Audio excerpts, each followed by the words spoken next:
Welcome back, you gorgeous humans, to the Canadian podcast portal to DJs, producers, electronic music, the industry, the stream, the dance floor, and everything that goes bump in the night.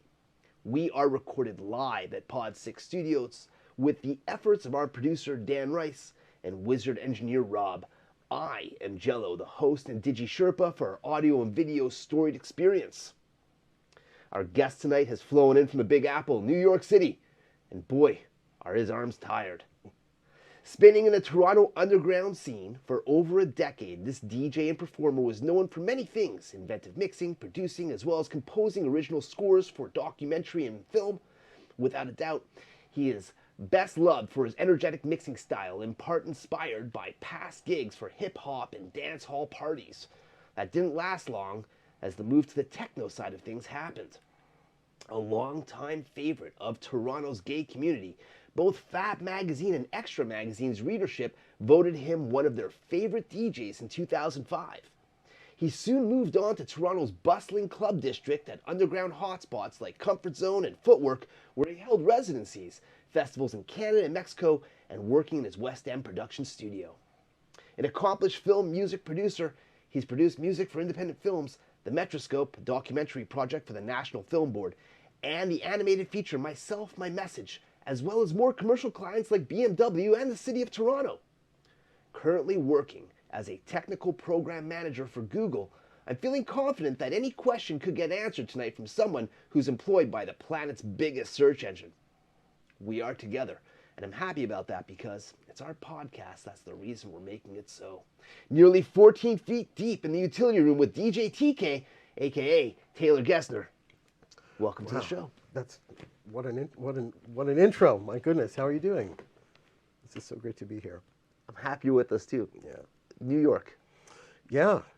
That was some dad joke too. Boy, my arm's tired. Yeah, what a change. It's all happening so fast. That city moves really fast. Like everything's happening so fast. But For you. yeah. Do you feel like that it's been accelerated because you're in New York now? Oh, that's part of the whole thing. And also, yeah, that city moves really quick. So it's busy, it's great, it's beautiful, it's energetic, it's all these things. I love New Yorkers so much. They're great. They're so forthright. You know exactly what someone's thinking about you at any point in time. Wow. Right? They're not holding back. It's great. I love it. And people are very direct and to the point. I am a champion jaywalker now, so, I was walking around earlier today. I did not stop for anything. It was perpetual motion. I thought, this is okay, this is good. So Were you getting honks? No honks at all. Honks. No, I got this down, no problem. Like, boom, timed it perfectly. I thought, this is great. Why am I standing around waiting like a chump? I was about to, my first question is, what are the standout differences between New York City and Toronto? Oh, yeah, you're not waiting around. People don't even care if the car's coming. Cars are very cautious as they go through intersections there. Like it's a green in New light, York City. And they creep forward a little bit, like, are you sure you're going to not walk? And then the pedestrians are like, yes, you may go for these. But like the second there's a break in traffic, like, boom, you're not waiting. Why are you waiting around? They're tiny streets too, like, you can get across them, like not like Toronto's huge, wide thoroughfares. But anyway, yeah, that and escalators. You'd think that they would be running up escalators, very busy people all the time.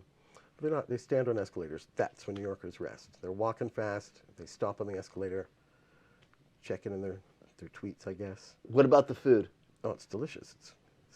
There's so much food. Would you grade it equal, greater, lesser than? No, it's about this. Well, no, there's so much more of it there. So it's hard to kind of compare things. Toronto has fantastic food. Like, it's wonderful food. New Yorkers that come here are like, no, the restaurants are all amazing in Toronto.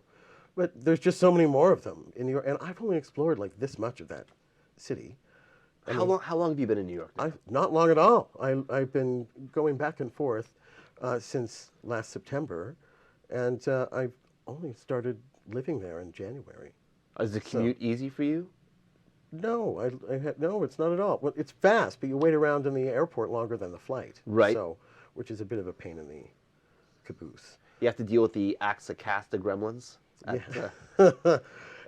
Everybody at the borders and who are working for the airlines and stuff, I mean, they're just doing their thing. It's very, hospitality. Even the security people are usually pretty okay. most of the time. But like, it's, you know, it's paying for the tests, it's been expensive to go back and forth, right? Because you have to pay for a PCR, well, until recently, you had to pay for a PCR test every time you were coming into Canada. And then the What a US has hell of an testing industry, huh? requirements. Yeah. So, you know, better safe than sorry, but it's just, you know, it's annoying at the same time. Like, both of these things can be true, right? Right. Fine, I think it's a good idea we get tested. I'm very annoyed to have to pay it. So, but that's life too, you know. Lots of things I like in life that I'm annoyed I have to pay for. So, So you've only been there for a short time, only a short time. but you're already feeling like you're at home. Oh yeah, yeah. It's great.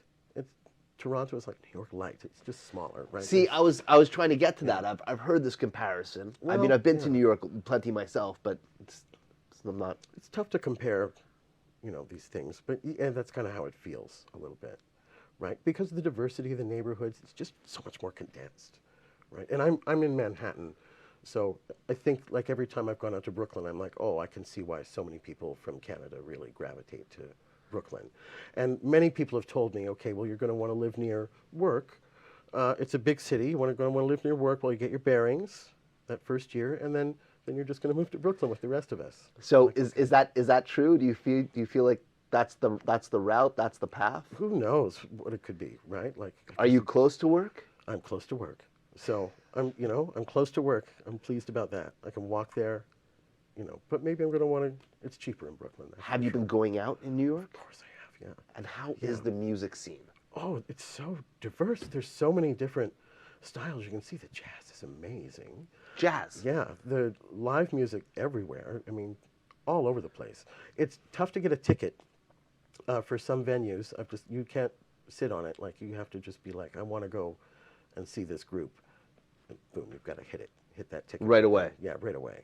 I waited a couple times. I've waited a couple days too long to make up my mind, and then thinking, oh well, it's a week and a half, 2 weeks away. You know, I'll go see this artist. But and I've been on so many waiting lists, and I'm far down on it because I haven't never gotten the message. It's like, hey, yeah, you can buy this ticket now. So, no, the second you see something you want to go to that's ticketed, like, just buy those tickets with confidence, man. Because it's such a big city, do you feel like it's like almost like a revolving action? It's overwhelming how much stuff and how much I don't know about places in New York. So it could be like a Friday or Saturday night and be like there's 2 or 3 different venues happening, and each one of these venues has someone absolutely awesome that you would. Yeah. And they're all in Brooklyn, it turns out, right? So Everything's about Brooklyn. everything's in Brooklyn. Okay. So yeah, they're all the best. Like, What about Queens? I haven't been out to Queens so much. Like, there hasn't been any party that I've seen that I'm like, oh yeah, I want to see now. I don't know all these little hidden gems too. Right. I don't know anything. I've just, like, it's such a huge place. I can see why. That's the other thing I like about New Yorkers is they love their city so much, and they want to share.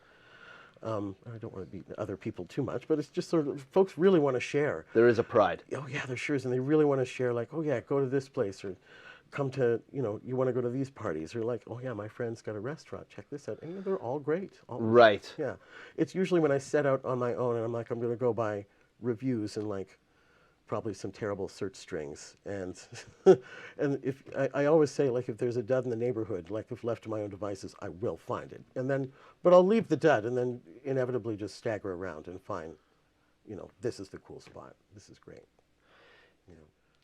How did you get into electronic music? Oh, I wasn't very well, I liked all that synth music and the new romantic stuff, like in the 80s, of course. Like, I really liked that. I liked a lot of goth. But I'll tell you, I was listening to, it was Brave New Waves, I think, really got me into electronic music in a big way. Remember that show on the CBC? No. Oh my God. It was hosted by Augusta Lepay. It was such an amazing show. Then Brent Bambury hosted it after her. And it came on at midnight and Eastern time. And it came on at midnight. And you could, all night long, like, it was like 5 hours long, this show, and it was just not entirely electronic music, but suddenly you were hearing really interesting stuff, like from Europe. I'd never heard music like this. It was just played such great experimental, interesting, alternative music.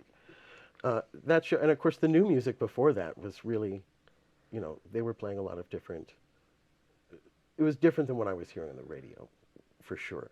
But it was a DJ who was doing a show on. I'm struggling to remember the call letters of the station in Halifax, but it was a Halifax campus community radio, and there was a DJ. I think his name was DJ. I think he just called himself DJ James, but he had a house music show. Well, he played a lot of different things. How's Energy 108? You're not talking about that. I am not. This was absolutely a show that, like, literally the guy who hosted the show said, you should listen to my radio show, and he wrote down, like, what, you know, here's the campus community, 90 whatever it is FM, and you know, tune in Sunday or whatever time it was, in the nighttime, and there he was, like, playing, like, what is this crazy music that he's playing? And I said, what was that you were playing? I thought it was so great. It was house music. He also was playing Front 242 though. So there's so many, like, he just was just crossing so many genres. But that's the first time I heard house music. I mean, I was already into Kraftwerk and bands like that, and, you know, but this was, you know, suddenly I'm like, what is this new style that's come out, right? What's this new music? There was something really that captivated me. And, you know, from there I started listening to more techno at that point too. Like, you can go a little beyond Kraftwerk, but there were so many artists that were starting. House music was just lit on fire, you know, in the late 80s, and 1989. And then all of a sudden, it's everywhere in just a few years. So even when I started DJing, I really was playing more alternative music. Like, my first nights, geez, one of them was this crazy night where we would fill the whole place with so much smoke you could maybe I would have been able to see you. I sure wouldn't be able to see Rob over there. There was so much smoke, probably so illegal anyway, but no one, and just played, like, Dead Can Dance all night, basically. It was so gothic, and it was quite popular, and you could still have real candles. So there were all these candelabras. It was very spooky. Were you DJing at this night? I was DJing at that night. So I feel like we skipped a step here in the story. So Yeah. you first started listening to this music in the late 80s. Well, to house music and really getting into techno. Were you already DJing at that point? Well, I had had a campus community show of my own when I was a teenager. So, yeah, I mean, I knew how this stuff worked. I was broadcasting. So, and, you know, that's how I really learned how to program, was doing these radio shows when I was quite young. And it was an interesting time. Now, this was on CHSR FM, 97.9 in stereo, you know. And my sister worked in broadcasting, and she also had her own show. Of course, you could volunteer for a campus community radio station, and she had her own show. And she said, maybe you'd like to come and do a show with me. And I was a young teen. This was really, you know, my parents always knew what I was doing on the weekends because I was doing the overnight show with my sister, like 2 nights a week, like Fridays and Saturdays. So, and she really taught me a lot about programming and how to put together a good set and really tell a story, you know, with these things. So you spoke to Denise Benson not long ago, and we were talking earlier and saying, you know, she's such a great interviewer, and that's not my skill set. Like, I wasn't going to be, I think I tried to do a few, like, history of folk music or something, kind of like specials. They were not that great. Like, I just really excelled at putting together a good music set. So, and people really, you know, I used to make, you know, I was the guy that made the mixtapes for the parties, and I was, you know, I came from a musical family. I'd been playing in all these bands. Like, there was nothing that could keep me away from music. So I get into doing these radio shows, and I do that for many years. And I got older, I moved to Toronto. Of course, I didn't have a radio show anymore. And even I didn't have one in Halifax either, but, you know, I just got more and more, then I got more and more interested in listening. And when the time came in Toronto that somebody said to me, I hear you're a DJ. This is literally how I started DJing. I had just been doing some events here and producing a few events for some not-for-profits. I knew who some DJs were, and broken telephone, someone said, oh, TK knows what they had said was TK knows the DJs. You know, give TK a call. And what the guy heard was TK's a DJ. So the phone call was, I hear you're a DJ. And I thought to myself, I know how that stuff works because I had done these radio shows. Right. I know what to do. I know what to do.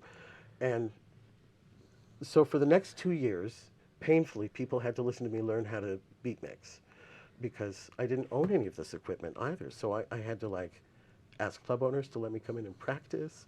My first couple nights were just awful. The songs were good, but like I just was like, okay, I just have to play like songs that I can just fade into one another and get kind of creative. So I you know, you're programming even more hardcore, I think then. Was mixing really important It then? really was. It was important. It was really, really something. It was something I really wanted to excel at. I'd gone to club nights and heard a DJ like, you know, the first few places I went as a young person going out to clubs, like it was just the DJ would play one song, then the next song, then the next song, and they were good. But then I heard a DJ who was actually creating a mix and playing house music and like beat matching and really, and playing some disco. You know, they really wove in a few genres too, but it was unbroken. It never, to me, I was like, it's like the song never stops. For hours. I loved it, and I thought, to me, that was really, really important. I really wanted to learn how to do that. That's the experience I wanted to create for people. You tell a story for people when you're doing a set, whether it's 2 hours or, you know, a 7-hour-long set or something. Like, there's a story that you're telling people. So I wanted that to be part of the story I told, right? This narrative that didn't end. Yeah. Amazing. Yeah. I think I really went off on a few tangents there. No. I covered a lot of ground. No, But, I like that, and I can relate to it. yeah. I think that the mix, when you first hear it and understand what it is, and that, I mean, everyone's different, right? I mean, some people mix very short. Some people, you know, like, I'll use it as the example, Sasha, because I feel like Sasha was the benchmark. Maybe you know what, I haven't heard modern Sasha so much, but I'm thinking about, well, I guess would now be referred to as classic Sasha, like with the Renaissance collection. Some of these mixes were going on for minutes. I know, it's amazing. I mean, and it was 1200s that the mix was happening on. Yeah. It wasn't happening with The focus. Oh, I've recently discovered these marvelous pieces of software that you can just, it's so easy to mix now. You can really focus on doing some really inventive things with these tracks. Right. Which, you know, and I loved I wanted to be so technical, I think because I had been, you know, in bands and stuff when I was younger, and I think I really wanted to have some of that artistry too. You were in bands. Oh yeah, when I was. What instrument was your instrument? The guitar, I think, yeah. So were you Rock and shredding?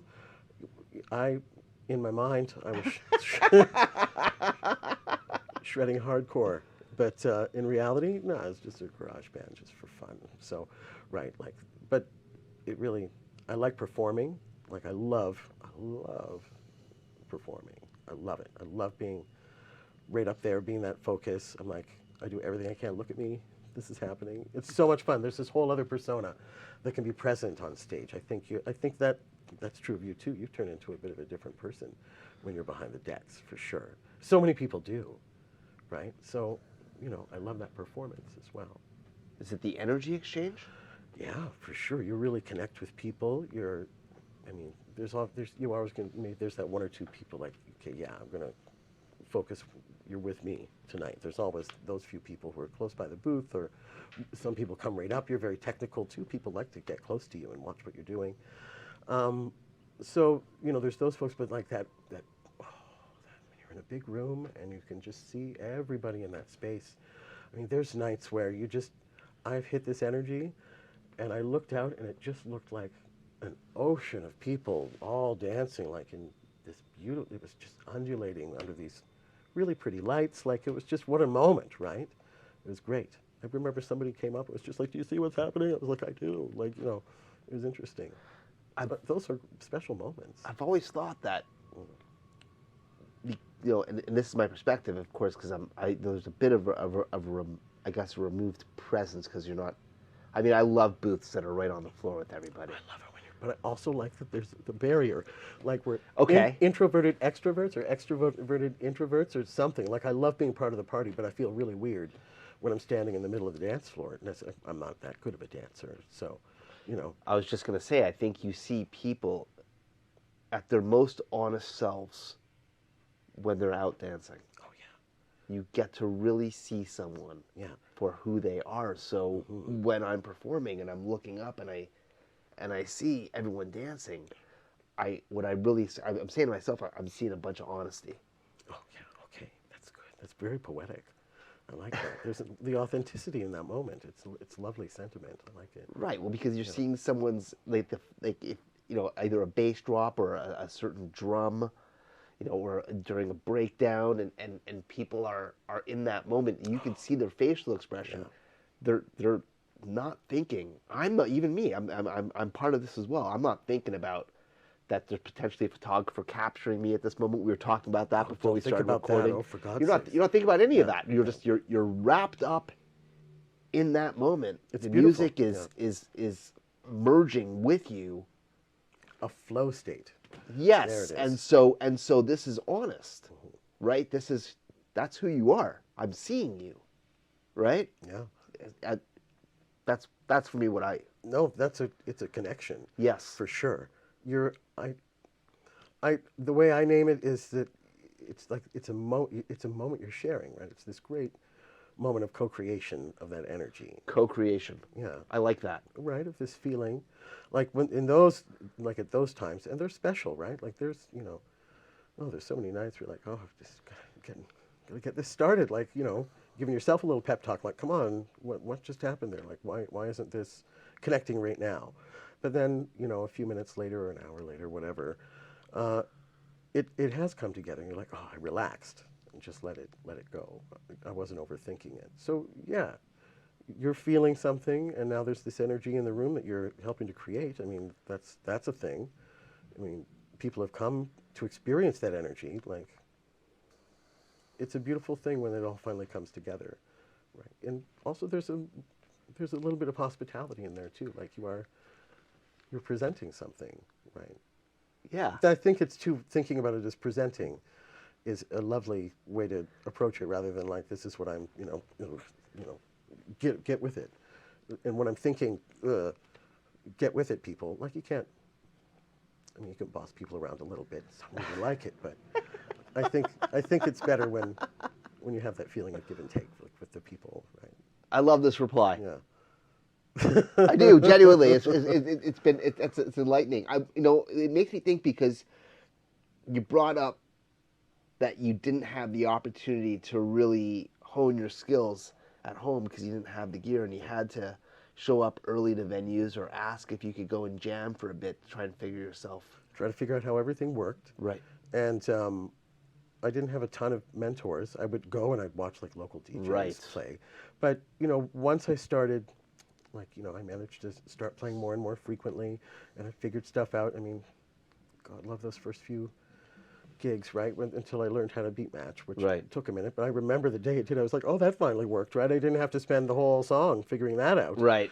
Like, which is great. So I really worked hard at that. It's like, Robert Fripp describes his guitar playing as like he had to work at it. It did not come naturally at all. So, right.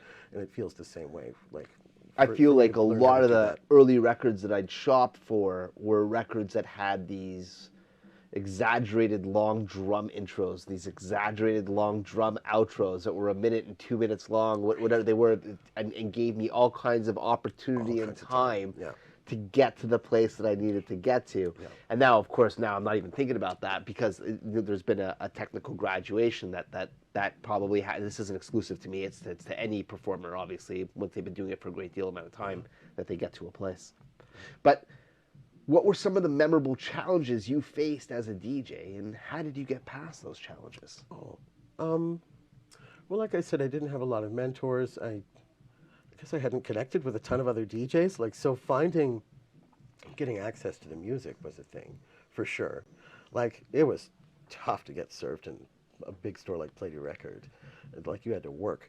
to get their attention. And could you get that? Like, you had to be there right on time, or like that hot track is gone. Right. So I tended to shop. I went to Tracks, like, and I'm kind of buddied up to Peter and Tyrone. Right. Well, Tyrone really just started talking to me and said, like, hey, I think maybe you'll like this. I mean, who knows? Maybe he was selling me a piece of crap, but whatever. Like, I started taking his advice, and he was sharing like these really good songs with me, and I could suddenly come in with, I'd be like, oh, okay, I just read this magazine from the UK. Like, are you ordering these tracks that I've been reading about? Now I want to hear it, because it wasn't easy to. You couldn't just turn on the internet and listen to the BBC. Like, you were kind of taking their word for it a little bit. That's a hot tune. I'm like, okay, I'm going to look for that, right? But like I said, I'd go in there and they had set stuff aside finally. They're like, okay, you're a resident DJ in like these clubs on Church Street, so got to give people some good gay tunes. I wondered about this, and it's funny that you brought it up, and I can talk about it now, is that if Play D, original Play D, which I'm assuming it's original, that was on Young... this is in the 90s. Like, on Young Street. On Young Street, right. Yeah. So the layout of Play D was... Oh, there's so much stuff. It was a challenge, yeah. The layout. Yeah. Where, on the flip of it, just down the street, Tracks, the layout was a lot more spacious. You could find yourself in the corner of the store, not surrounded by the hustle and bustle of the shipment day crew. Yeah. But at Play D, you really couldn't get away from that. You had to push your way. I think a lot of people really like that. I think you liked that. I think you really liked that competitiveness too a little bit. I got to tell you, I did some shopping at Play D. Yeah.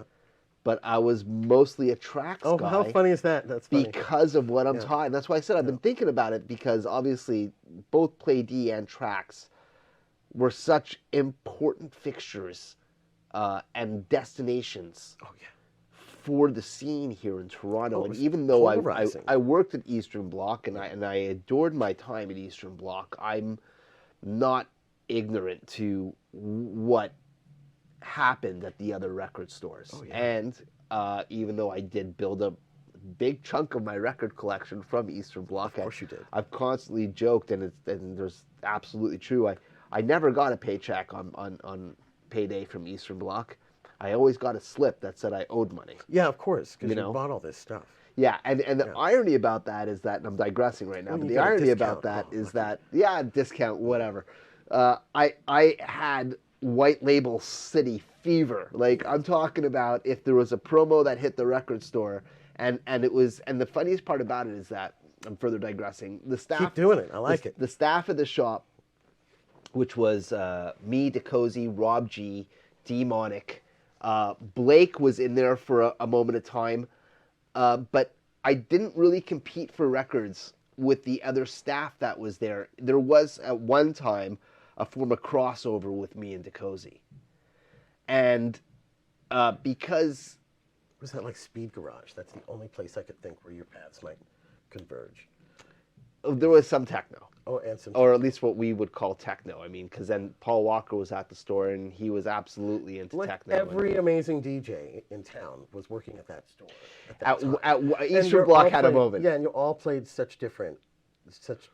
your styles are so different. But that's just it. So it was never a struggle to get the promo. Like, there was very rare that there would be, for example, one promo and all of the guys would want it. I'm not saying it didn't happen, but it was a blue moon instance. That's interesting. So it'd be like a promo would get dropped, and like right away, everyone in the store would be like, "That's Jello's," and I'd be like, "Yeah, you're right. That's fucking mine. Give it over here. I'll take it." And then that one's for Dakota. You'd be like, and so Rob and Dan and Blake, they were breaks people. That was their crossover. Yeah. So they had that discussion. But me and DeCozy and Paul really didn't have that discussion. Often Paul would look at me and be like, "Mate, don't you want this?" And I'd be like, "No." Nah. Do you think that's why you're still good friends to this day? Like, or would you, that you didn't have to get into it with them for different records? Right, exactly. Funny. No, it was Peter and Tyrone for me, and they would tell me about good parties to go to too. They had all these great flyers, like all the shops had key DJs that were in it. Like what you were bringing up about Eastern Bloc having, those are all the best DJs. But Tracks had all the best DJs. Tim for their stuff. Patrick and Peter and Tyrone. Yeah, you're going to hear, it's like some great prog. You're going to hear like this great deep Play house. D, like, Play D had Dave Cooper and Marcus. And, Yeah. Right. Yeah, it's such an interesting thing. It's such different radical styles too. I mean, Play D record had so much product too. Like I found it a little overwhelming. Sometimes. It could be.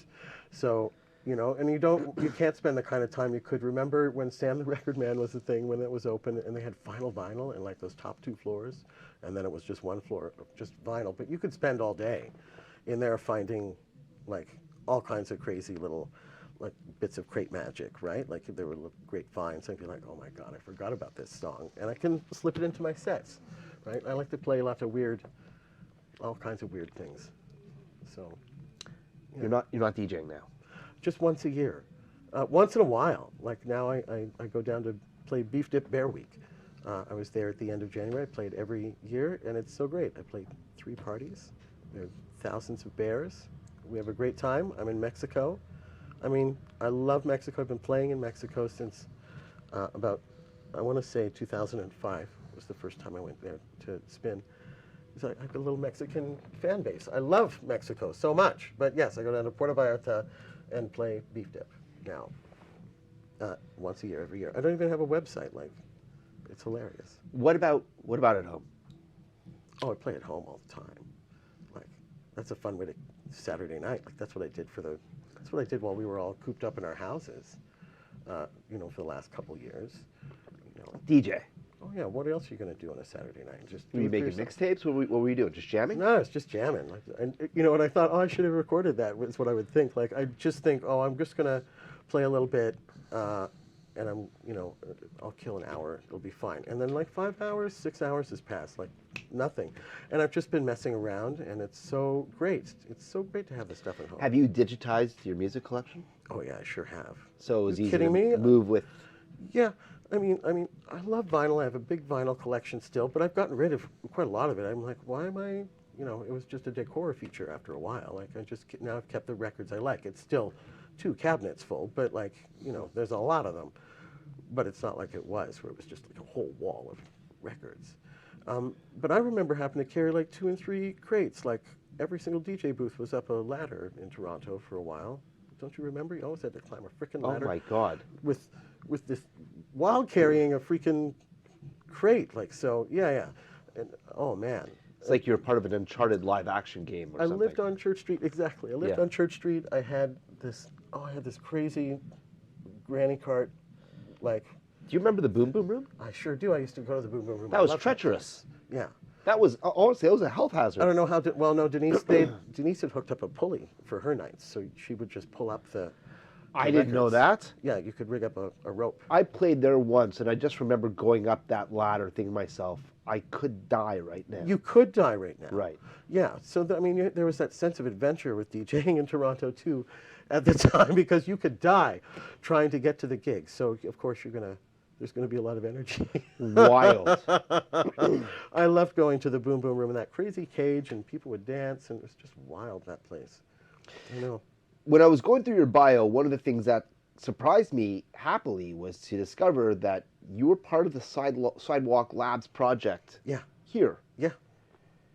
What was your vibe when Sidewalk Labs became a no-go? Well, I was very sad, of course. I mean, there were 40 people who were my friends and colleagues who were laid off, myself included.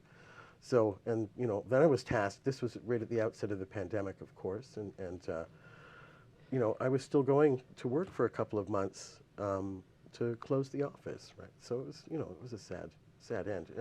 It was a very ambitious project. I would have loved to have seen it come to fruition. I wanted to live in that vision. I was pretty excited. What happened? The pandemic happened. I think that's pretty well documented.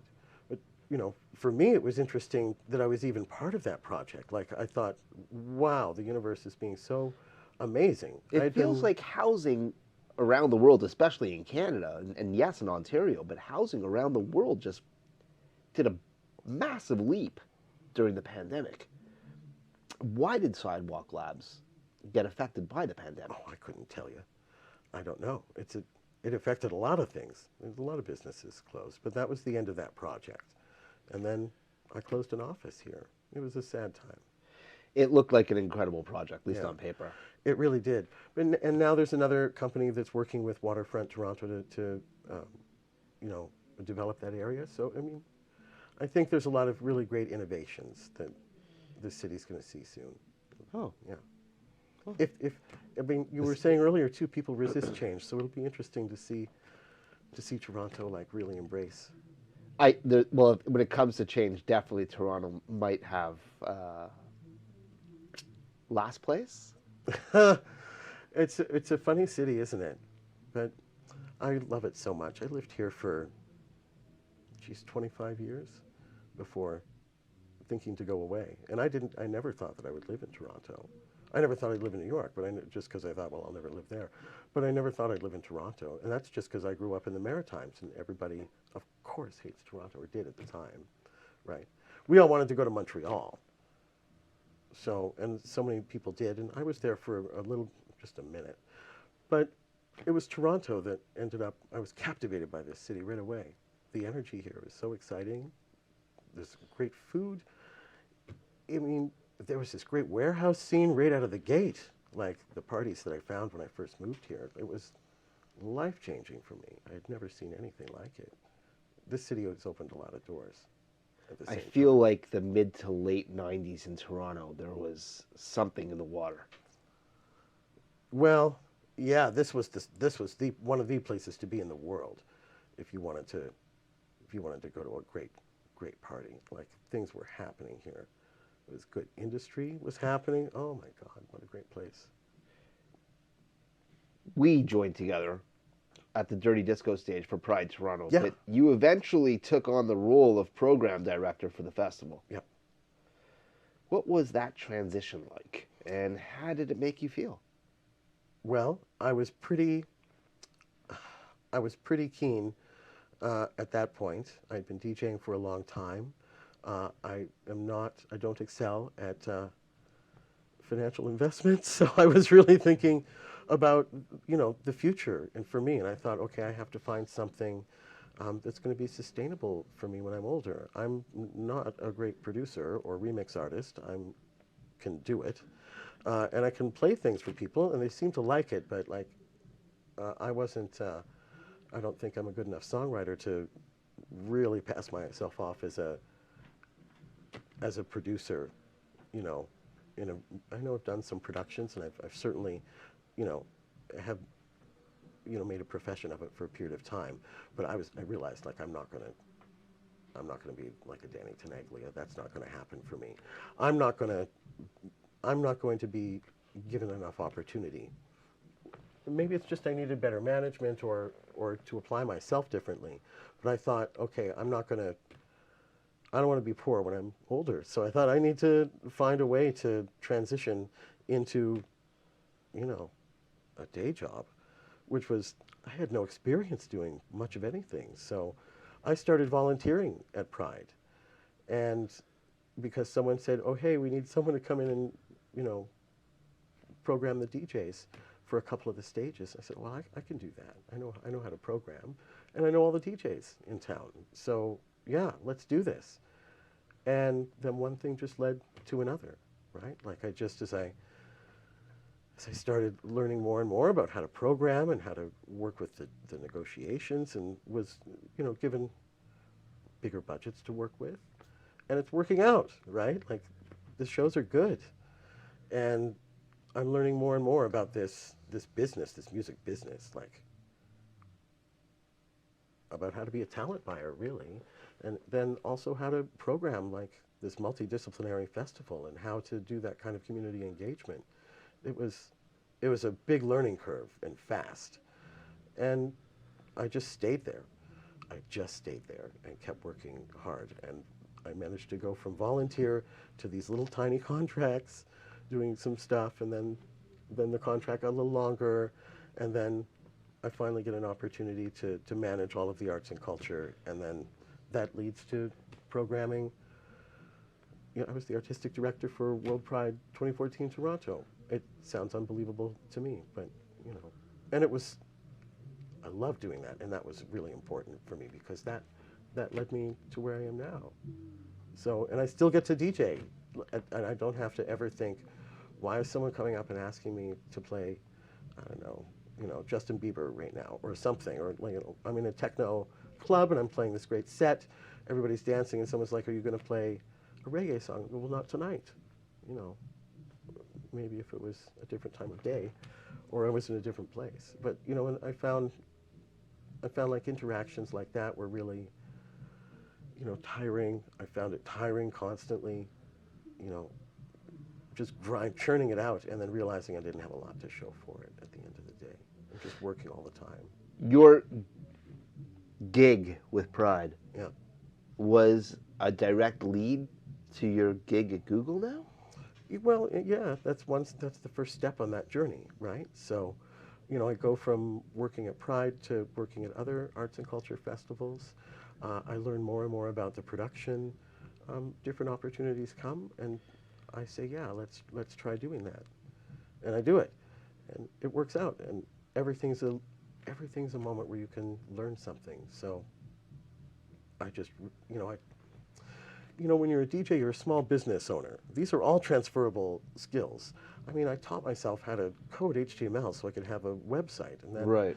I did my own flyering, and then, for years I did my own flyering, and then finally was, had enough where, okay, now I can hire some flyer kids. So you learn how to sort of manage people and make sure that that job gets done, because those flyers that you had to design yourself, that you had to go to Kinko's and get copied yourself, that you cut yourself, and that you, previous to this, had handed out yourself. Now you wanted to make sure that they got to people's hands, right? So you wanted to hire people. You're going to manage these people who have to stand in front of the club and make sure they stay there until every last one of those flyers is gone, or all of those posters are up along the street. So, yeah, you're learning how to do all this stuff. You're interacting with the local media, trying to make sure your listing is in, or see if you can get an interview, so you can get some of that. You needed the press, or try and get something on the radio. That would be the best if you could get a guest spot on a radio show, right? And then Chin had those great. I can't even remember it. Magic Mike, that was the guy's name, who had those great shows, right? It Global was always, Groove. Yes. It was always such a pleasure to be invited to play on that show, and what an opportunity too, right? I'll never forget Don calling me up in a celebratory fashion saying, TK just became the program director for Pride. Uh-huh. We're safe. Yeah. Oh, yeah.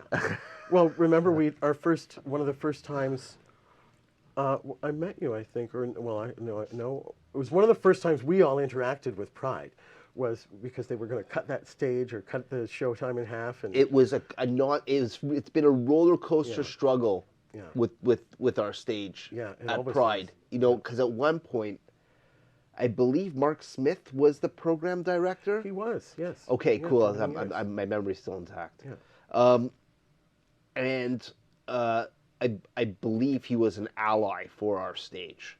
Oh, and yeah, so while Mark sure. was there, things were okay. But for some reason or another, Pride kept jockeying our stage into either different stages, different blocks, because we started it at Church in Wellesley. I remember that whole thing. That's right. It was that great show, and Don programmed, and it was wonderful at Church in Welleslly. And then Well, what we heard, move ya. or at least what Dawn Yeah. relayed to us, because what was relayed to Dawn was that, and I don't know if I'm remembering this accurately, so I'll just go very basic, was that Air Canada pulled their funding from Pride, and when they did that, Pride lost their street permits.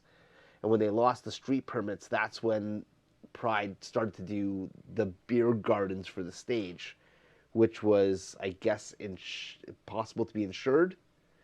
And that's because in 2006, and I've got video of this right now on my YouTube, so if anyone's listening to this story, so I know people are, and they want to go and get the reference, they can go onto YouTube and see. In 2006, we must have had 25,000 people on the street, and if someone would have gotten hurt, and thank fuck, at least as far as I know, no one did, it would have been impossible to get somebody out of that scenario. Well, yes, there would have been insurance. The city makes sure that festivals have got insurance out the wazoo for exactly Right. that reason. So, Right. yeah, But- I mean, it's probably good to contain that kind of thing. But this is how we were moved from Church and Wellesley, Yeah. and to the South Stage. That was the move. It's a good move. It ended up being a really good move. It did end up being a good move. But there was resistance to change. 100% So, there was, and then I'll never. I mean, I remember this because every summer Pride would start building up again. Yeah. And every summer Dawn would get really stressed out about it because it was go, and then it was no, they're cutting us, and then call back, be like, We're back no, in, baby. yeah. Mark's fighting for it. We're back on, and we kept getting fucked with. They'd be like, okay, well, you have to split the stage. So like during the day, it's going to be this group, and then you guys can have the 4 hours after they're done. Yeah. And be like, we have like 10 people fucking playing. Yeah. How are you going to give us? What are we going to do? 20-minute sets for everybody? Yeah. This can't. Like, do you even know what the fuck we're doing? And then because when they moved us to the South Stage, and it was a beer garden. I can't remember what the first year was. I want to say it was 2007 or 2008. Probably 2008, I would think. Yeah. We sold out of beer. Oh, yeah. And all of a sudden Pride went, hey, you guys are great. Yeah, you should stay. Stay put. Right. And then you can have the whole day now. Go right ahead. Take that day. And it was because we were moving so much booze. Yeah. I wouldn't have thought any differently if I was on the board or whoever made these decisions, right? Like that at the time. Be like, absolutely, that's good. Like, Which is wild because there are some stages that I believe are still with Pride that are long. Green, what is Green Zone or? oh, that's a completely different producer. Green The Garden Green or- Space, yeah. So they've been with Pride for I'm not quite sure how long, but I Well, believe that's produced by the 519. That's a fundraiser for the 519 Community Center. so. It's a would- completely separate event from Pride. It's like a Pride within Pride. oh yeah. Yeah, they're not affiliated. Okay, see, I don't know this, so I'm learning about it right now, which is why I want to talk to you about it because, again, when Dawn called up, it was like you're not gonna believe this. TK is now with the committee and he's gonna be the program director. Like we're safe, Oh, yeah. and the years that you were doing it were the most comfortable years for us performing at that stage. Yeah, yeah. Right, where we didn't feel like going into the festival there was a form of stress associated with it, or Shouldn't be. Like you're coming to play a really beautiful gig that you remember. People remember the Pride shows like year round. Like well, I was astounded the first time someone came up to me like, I don't know, it was winter as far away from Pride as you can get. They're like, your Pride set like 2 years ago was amazing. Like, Right. people talk about these things. It's Right. a significant moment for folks, right? So right. yeah, it's significant for you too. Some of my favorite Why be stressed? some of my favorite gigs in Toronto for sure. Yeah. Are you aware of what's going on with Pride right now in Toronto? I'm not. Which Are is you totally disassociated since you left in 2014? completely. Well, not well. For many years, I would come back and just do a little contract to sort of like help push some of the other programs along, right, and help out, like especially the stuff that was happening in Allen Gardens, which is so removed from the rest of the festival. Right. So you really want to. I mean, you want to have someone that has some institutional memory there. So But that's not No. possible because the committee feels like it's a revolving it door. is now. The staff have certainly turned over a few times, but yeah, I haven't been really following it that much. Although there's a whole Twitter account that I can't remember the name of it off the top of my head, but go looking for it. There are Twitter accounts that live tweet like the public meetings, the annual general meetings and stuff, which is when it all goes down at Pride. There's some drama going on right now. There's always drama. And I'm not in it anymore, right? Right. So there was a lot of drama every year, right? Like I remember having conversations with Don, and talk to him. It was just that one stage, and there's nothing else to worry about. And I'm like, oh my God, like there's so much to worry about. Like, you Right. know, let's talk about this in a minute, sort of thing. And he'd think I was blowing him off. I'm like, oh, I'm not. There's just a lot to do. Did it ever make you feel jaded?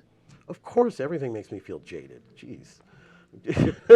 I'll be jaded later on tonight. So no, it's fine. But yeah. What you mean about our show? Yeah, I'm Oh, just no, teasing. come I'm on. just- yeah, I'm just joshing you. No, of course, it's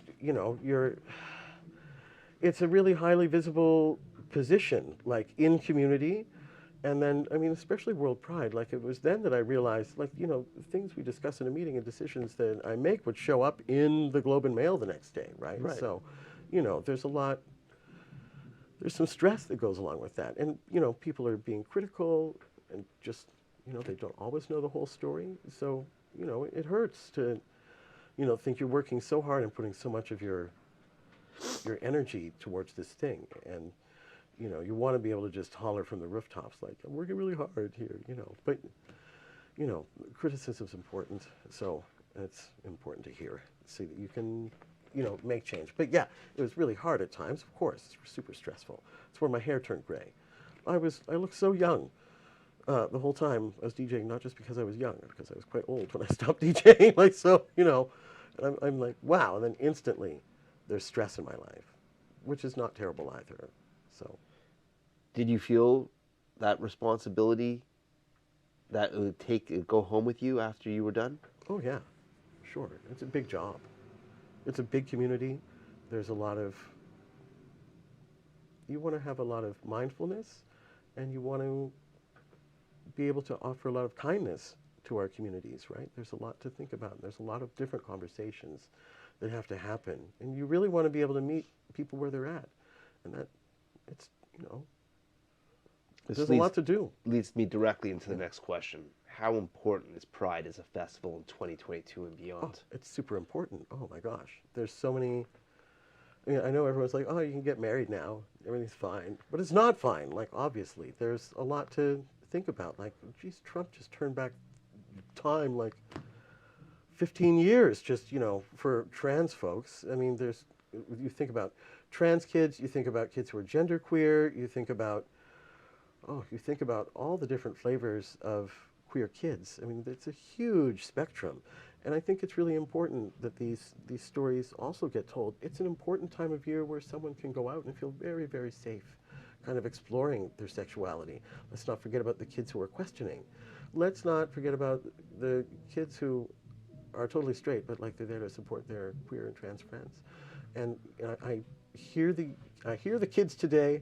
I overhear teenagers talking. I'm like, okay, they've got it together. Like, they are, you know. I overheard some 15-year-old boys, cisgender boys. Like, I think one of them came in and said, you know, that their friend was suddenly, their friend so-and-so, I can't remember the name, was going to be using they, them pronouns now. And they were like, okay, and went right back to, you know, watching TikTok.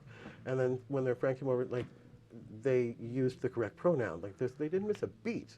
This goes back to what we were talking about earlier about change and adaptability. Yeah. And the struggle of that. Yeah. And this is perhaps a lot easier to get a hold of when you're younger, rather than when you're settled and you're much older. It was the same when we were kids and our parents were all, you know, stick in the muds, and they, you know, we were thinking more, you know, radically or more politically in different ways. Like, it's all small steps. It's progress. It's progress, baby. You know, time goes on. So, For sure. Yeah. And we can, I mean, that doesn't mean that we have to be resistant to change. I mean, we don't have to be our parents. We can try and roll with it, too. I am constantly feeling inspired from Utility Room and the conversations I'm having. And one conversation that, at least an instance of it, that I'm referring to is with Gesner. Oh, Gesner. And there's someone that really did a lot for this scene. Fuck She's yeah. amazing. Yeah. Incredible. Yeah. And still, like, I mean, like, my conversation with her, I mean, was it a year ago that I spoke with her when we had her on the show? And she said something that, I mean, it's not complicated, and it absolutely makes sense. She said that when she was inviting people into the party, into the club, I believe it was at 16 Phipps, it was her and Michael Holtzman. She said that there was one rule that they had at the door when people were coming in. Don't be an asshole. That's such an excellent rule to have. That's the rule. Yeah. That's the fucking rule. If you can not be an asshole and you can be cool, Come on in. So much of the scene in Toronto felt like people were not being assholes to one another, too. I think that made this city really special. But that's an impact that she and Michael had on it. Like that there's some other producers that have the same sentiment, too. People took Plur very seriously here, right? Peace, love, unity, and respect. Plur, kids. Peace, love, unity, and respect. It's important. I mean, that's a good motto to have in life. And I felt very safe going out to a lot of parties. You could all get up to all manner of shenanigans and still feel okay, like people weren't going to let something bad happen to you. But then things change. The parties get bigger and different. It attracts the money. So it's, suddenly there's danger, and there's more people, and suddenly you have to worry about people being assholes. But there was this golden moment, I feel, where people were partying on and being excellent to each other here. I don't know, I can't speak for other cities. I'm sure that was happening in other cities too. Yeah. Being very nostalgic now. I'm like, oh, No, it was such a golden time. We'll put the Vaseline on the lens later on. Like, I feel very soft-focused thinking about it. Like, it was nice. It was a good time to be young, I think, and get crazy. Yeah. would you say music is as important in your life today as it was before you took on your new role? Well, of course it is. I mean, there's just constantly something playing. Why would I'm not making my bread and butter from it, but like, of course it is. I mean, I love, yes. I mean, I DJ for fun at home. I play my guitar poorly at home, along with records. Oh, yeah? Of course. Like, it's... How come we never saw that at the gig? Yeah, I'm not going to do that. Okay. There's... We have some axes here. Yeah, I know. I'm loving it. Oh yeah, they won't. We can't pick it up on the mic. We've got But some axes here. I wish they would stop playing Lola right now. No, keep playing Lola. I love that song. I don't know how many studios are in this building. Like 4 or 5. Holy fuck! Oh, it's a good song. Anyway. Is it? Yeah. I'm okay if I've got a list of tracks that I never want to hear again. You never want to hear it again? I'm okay if I never hear Lola again. Well, okay. That, the Macarena, Chicken Dance, I don't need to hear the Macarena. Hotel California, You're going to hear all of those songs. Freebird, Yeah, you'll hear that sometime. Stairway to Heaven. You don't have to hear Stairway to Heaven if you're not looking for it, it turns out. Yeah. Explain. Yeah. It's not just popping up on the radio anymore, is it? Like, you got to go looking for Stairway to Heaven. And there's another track which it might be Alesso. It's an electronic. It's a dance track. Screw you with that earworm now, man. Yeah, Stop it. I'm okay if I never hear What are this you song doing? again as well. No, but you're going to hear it again. I don't know what that song's called. You're going to hear it over and over and over in different forms. That melody is never going to leave you alone. Yeah, fuck. there's a lot of them. I mean, what are you going to do? It's there. But yeah, you have to go looking for some of them because they've aged out. Like, you're not going to hear Stairway to Heaven just randomly, I don't think. Maybe if you're listening to a classic rock station, you might encounter it then. Music has an overplayed threshold. Apparently. Not for you? Well, sure. I'm not putting Hotel California on later on. Like, that's, But, I mean, it doesn't come up that often. Now I'm just like, oh, it's Hotel California. I mean, maybe the grocery store, but I think even then, no. I'm hearing The Cure in the grocery store now. So, Right. Yeah. That's where we're at. Yeah. That's where we're at. A song comes on the Susie grocery and the store and you're like, Banshees, I was like, oh I'm my okay God. with this right now. I am, but then I thought, like, this is terrible. I'm hearing this in the I heard, oh my God, I heard the Crystal Method. I was standing in the airport in Las Get Vegas. Busy Child? In an airport. This was the airport lounge But they're music. from Vegas, so that makes sense. I guess Someone it makes there is sense. programming, knows exactly what the fuck is going on. It all makes sense now. Okay, good. I was a red eye. I'm like, what is happening right now? The Crystal Method is what I'm hearing at the airport. Like, oh my God, I'm so old. Right? Like, Is that the measurement? Is that when you hear tracks in a mall, a grocery store, an airport, and they're relative to a certain time in your life that? Well, yes, if that time was like 20 years ago, Right. Absolutely. And I'm like, this is considered middle of the road music that's appropriate for the grocery store now. So yes, because this was stuff that pissed people off. When you'd play the Chemical Brothers and the Then. Crystal Method, yes, and Right. people were like, oh my God, like even your dance floor would be polarized. or What something is like this that. terrible techno This is music? terrible techno. Back in the day when everything was just techno.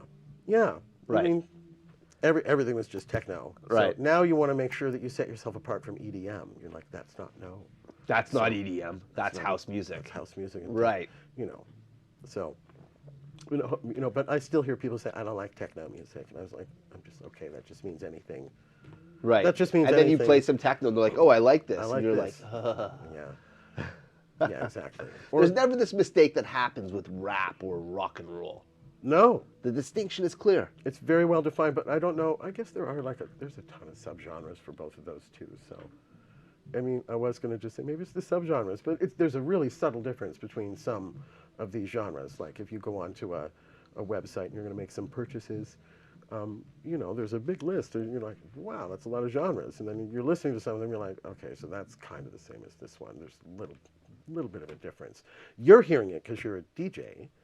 Right. You're an expert, like, of course. So, but, it's the same reason why people really, really, really love to hear pop music. Want to hear pop music, music they've heard before. It's just really easy to digest. They work hard all week for their money. They just want to go out and relax and not have to think too much about what they're hearing. That's how I interpreted a lot of folks' resistance to techno or house music, is I thought, okay, they don't want to invest in it for one reason or another. So they're really leaning into the Spice Girls. So I guess, That's interesting. I don't have to. Right. Right? So, I don't have to go there myself. Right. And I can, I connected with music differently. I was one of those freaks in high school that listened to that weird music, Right. I think that was my nickname, Freak, in late junior high and high school, right? So, Right. Which is also speaking, like, obviously I was a queer kid, too, so... So they're just paying you a compliment. Yeah. I Right. really leaned into that hardcore. I was like, excellent. This is, someone I remember was appalled that had been my, obviously it was being used as a slur, and I've described it as a nickname. Right. So that's my relationship to Right. it, right? So I'm like, yeah, that's great. It's totally. I was the only one in my high school that listened to, at that time it was trance. Yeah, we had a couple guys in the school who were really into making electronic music. Right. Oh yeah, like when they had like the Battle of the Bands contest. Like They'd show up with like samplers and synths. Oh yeah, they had like a whole yeah, bunch, I'm just like as like a live PA or making the music back in the day. They were really good too, Right. So I was like, oh, this the blows DAT my player mind. was hidden somewhere below, like it's like you can see, get that Yeah. backbeat running without stop, and then maybe hitting a couple keys. They're hitting a lot of keys. They did a good job, and then they had a lot of synths too. It was a great show. I remember being like, oh man, our band is not going to do well in this competition, and we didn't. Those guys really dominated. Like they were so good. So I thought this is amazing. I had no idea that was going on in my school. So That's awesome. yeah. If you could go back in time, what would you advise yourself about DJing? Oh, lean in, but like learn more about the business. Learn more about all the different reasons why you're standing in that place where you are. I mean, I was a resident DJ too, and like if the numbers kind of went down in the club, like there was a direct line between that manager and you, and when you really had to have it together and make sure you were being consistent. And if you stayed a resident at a place too long, like it could get stale for everybody. So, but if the numbers go down, like you're out the door. So I'd learn how to time those things better. I'd maybe dip into design school. Hell, maybe I'd become more of a musicologist and just go in a completely different path. But I mean, I'd say learn more about that. That's really important. You had to spend a lot of money on vinyl. I wasn't making a lot of money at the end of the day. I get still now, I can feel my hackles go up when someone's like, DJs get paid so much for doing nothing. I'm like, oh my God, if I figured out the hours I worked in a week and put that against what I was getting paid, even when I was getting paid quite well. $3 an hour. Less than that sometimes, because, and if I think about I would have to hire someone to design a thing. I would have to, all the different people that I should have had, been able to pay to do this work. Like, that's stuff I had to do myself. So it was, like I didn't, I'd learn more about that, like about the business and how to, maybe hook up with people, pay more attention to the promotion, pay more attention to that part of it. Because I really wanted it to be a career. I was happy to do that work for so long and have it be the central focus of my life. Are you kidding me? I get to play music, make okay music, like I get to do this stuff, and that's how I'm moving forward in the world. But I do like now that you can, I mean, boy, it sucks that we're not like laying out $15 a pop for an EP for the artist, but it really is great that I can get like 4 tracks now for the same price. The music is so accessible, is amazing too, and we have access to all these different genres. Anyway, I've gone way off track, but No. I'd say to my younger self, like, pay more attention to the business side of things and really work on those relationships. You know, I was really going to be like, you know, I was an artist. Like, I was, it was very serious business at different times. And I think probably lightening up there a little bit and paying attention to the business side of things would be the way to go. Or just to completely be like, fuck it. I'm just going to get a day job and like just go deep underground, which, you know, so maybe I needed to tell myself, like, you know, have the courage to do that. Although I never really wanted to. I really enjoyed getting up late every day, like a lot. Is that what you miss the most? Yes. I love to. I mean, that's what working from home is so great, because you could shift your schedule a little bit too. So, and I really do well if I start. You know, it's like, oh, it's 1 o'clock in the afternoon. I can really hunker down now, but I'll just go until well after midnight, and then that feels like a great stretch. But I don't get to do that anymore. I have to get up very early and start early going to meetings and doing things like that. So, yeah, I liked the working hours for sure. I'm a night owl. So, you know, except for the comfort zone where I would have time to go. I would have time to go home, like if I was DJing on the Saturday night, and I remember I played after Dacozy. So it was like 1 o'clock in the afternoon is when I would start. Of course, that place is still jumping on a Sunday at 1 o'clock in the afternoon. This is Dacozy just finished playing. Right. So many people were like, I'd be scared to do it. I'm like, he hands me this beautiful, big, energetic dance floor. All I have to do is keep him there. Right. So, you know, which, you know, listen, I guess that's the hard part. But I always found, like, this is great because his energy is so amazing. It's easy to pick up on that. And he's such a wonderful collaborator in that handover, too. So the people really love him because he's, you know, Dacozy's he's just so wonderful to work with. Pro. Yeah, total pro. So amazing to follow him too. But I would, you know, Sunday, I'd finish a gig on a Saturday, I could sleep and have a nice breakfast before going to the comfort zone. I still have ample time to get into the groove before, you know, things were going, like my eyes would hurt. It was so dark in there. I'd come in from the light. I'm like, whoa, can't see anything. I just need a minute. I'd step inside the door and say to the security guy, just need a minute. Like, don't worry about me. Are you okay? I'm fine. My eyes have to adjust. It's very dark. I just was outside in this blazing sunshine, you know. So that was a fun one to play during the day. And tea dances are always fun. I like DJing any time of the day. Yeah, I feel like the list could continue. It could keep going. Right, yeah. if we sat here. Yeah. You have any of your sets archived? You have a Mixcloud or a SoundCloud? Yeah, no, I keep thinking I have them all on different computers at home that are in a closet somewhere. Like, I have to put all this stuff on some hard drives, and then I really should have a SoundCloud.